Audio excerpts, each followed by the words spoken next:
tous. Nous avons un thème qui est intitulé « Impossible n'est pas l'agneau ». Déjà, lorsque nous parlons de l'impossible, nous voyons quelque chose qui ne peut trouver solution. Nous voyons quelque chose qui ne peut être. Alors, concernant l'agneau, nous prenons un peu un exemple qui est terre à terre. Prenons les caractéristiques d'un agneau. L'agneau, c'est un animal du genre calme, silencieux, docile, compréhensif et surtout qui fait ce que son pasteur, son maître, son berger lui demande de faire, qui marche dans les traces de son berger. Alors, nous prenons dans la Bible qui est celui qui a parfaitement fait l'œuvre de Dieu comme il se doit. Nous voyons l'homme de Jésus.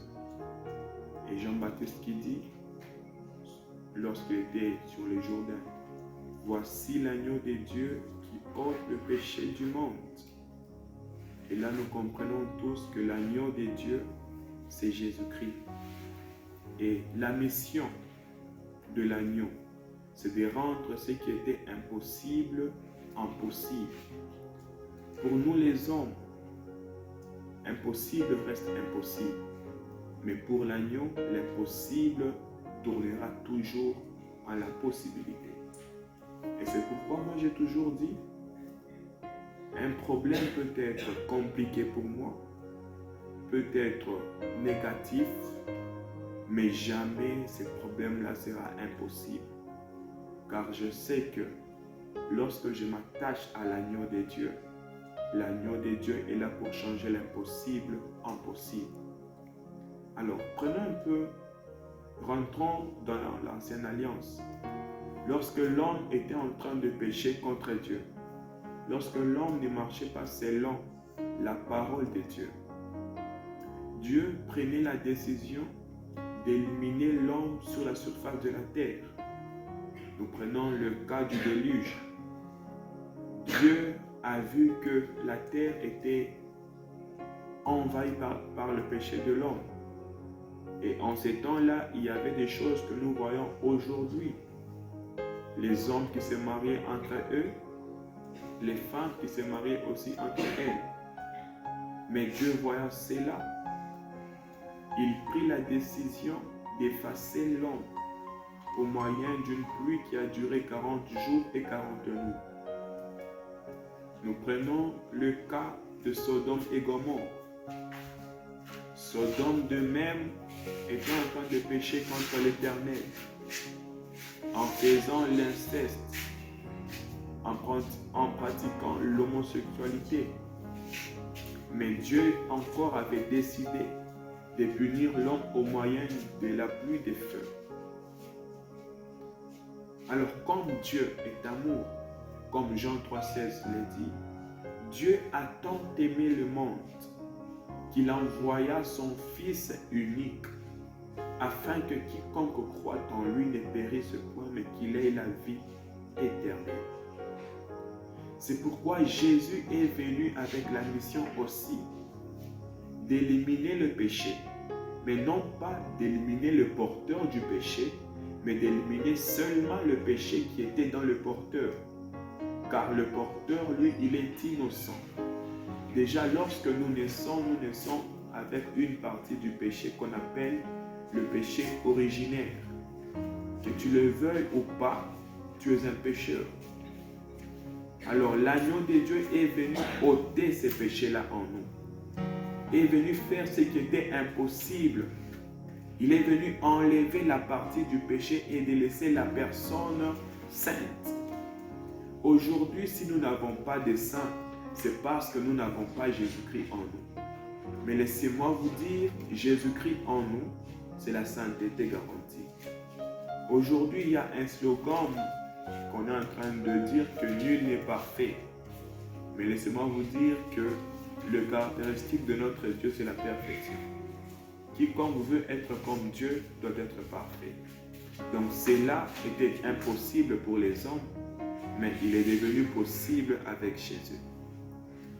Apocalypse, le chapitre 5, le verset 1er à 5.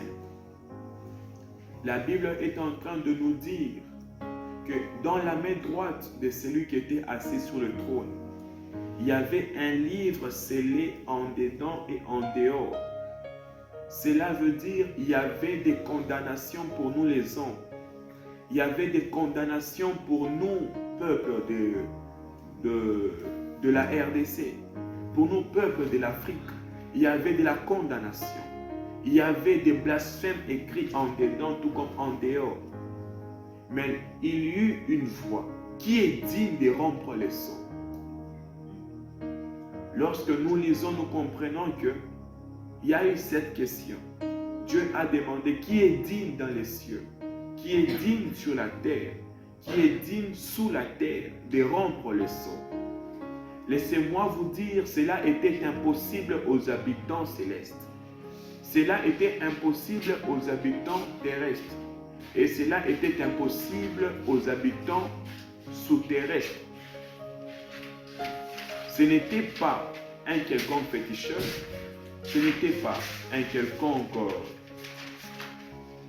je ne sais pas moi, sirène, ce n'était pas l'ange Gabriel, mais la Bible déclare un agneau semblable à immoler. Un agneau semblable à immoler. Ce n'était que lui qui était digne d'aller d'abord premièrement approcher au trône du Seigneur.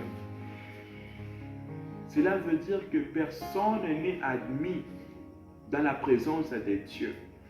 Personne n'a la capacité d'enlever ce qui est dans les mains de Dieu.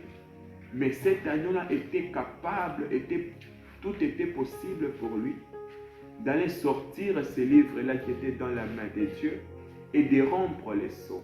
C'était impossible pour toi de vivre les miracles, mais tu vivras les miracles car Jésus-Christ a déjà rompu les sceaux qui te condamnaient.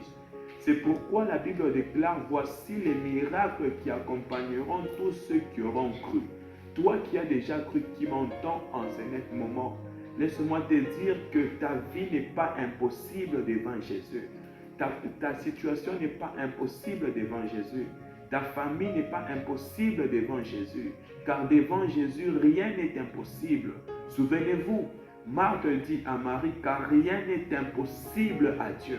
Je viens déclarer aussi dans ta vie que rien ne sera impossible, car Jésus a déjà tout payé à la croix de Golgotha. C'était impossible que l'homme rentre dans le jardin d'Éden. C'était impossible que l'homme rentre dans les lieux intimes avec Dieu. Mais au moyen du sang de Jésus, au moyen du sang de l'agneau, la Bible déclare, pendant que Jésus-Christ était à la croix de Golgotha et que le sang était en train de couler, mais dans les temples, la Bible déclare, le voile était en train de se déchirer. Cela veut dire tout ce qui nous empêchait d'entrer en intimité avec Dieu était en train de tomber. De même, je viens déchirer tout ce qui t'empêche de vivre la main de Dieu dans ta vie. Je viens déchirer tout ce qui est obstacle pour toi. Laisse-moi te dire, nous ne sommes plus au temps d'une catégorie de personnes qui doivent vivre l'intimité de Dieu. Mais nous sommes au temps où Joël dit, je répandrai de mon esprit sur toutes tes chairs. Reçois l'esprit du Seigneur dans le nom de Jésus. Car la Bible déclare, pendant que Pierre était en train de proclamer les témoignages de Jésus, le Saint-Esprit était en train de descendre sur les païens. Les païens aussi peuvent recevoir le Saint-Esprit. Les païens aussi peuvent recevoir les choses de Dieu. Toi qui te crois païen, cela n'est pas impossible pour toi que tu vives la main du Seigneur dans ta vie. C'est pourquoi je viens déclarer une fin de guerre dans ta vie, car je viens élever l'agneau immolé. Car rien n'est impossible à Dieu. Impossible n'est pas l'agneau. Ce qui était impossible commence à devenir possible dans ta vie, car je le déclare au nom de Jésus-Christ. Souvenez-vous, la Bible déclare, tout est sanctifié par la prière et par la parole. Lève-toi en prière, lève-toi dans la pratique de la parole du Seigneur, car la Bible déclare, ma maison sera appelée une maison de prière. Or, Paul nous dit, l'apôtre Paul nous dit, ne savez-vous donc pas que nous sommes les temples du Seigneur? Donc nous sommes des maisons de Dieu. Donc nous devons être appelés des hommes et des femmes de prière. Or la prière, c'est un feu que nous sommes en train d'allumer afin de consumer toute la puissance méchante. Je viens vous présenter l'agneau. L'agneau, oui l'agneau, qui est Jésus-Christ, car rien n'est impossible que Dieu vous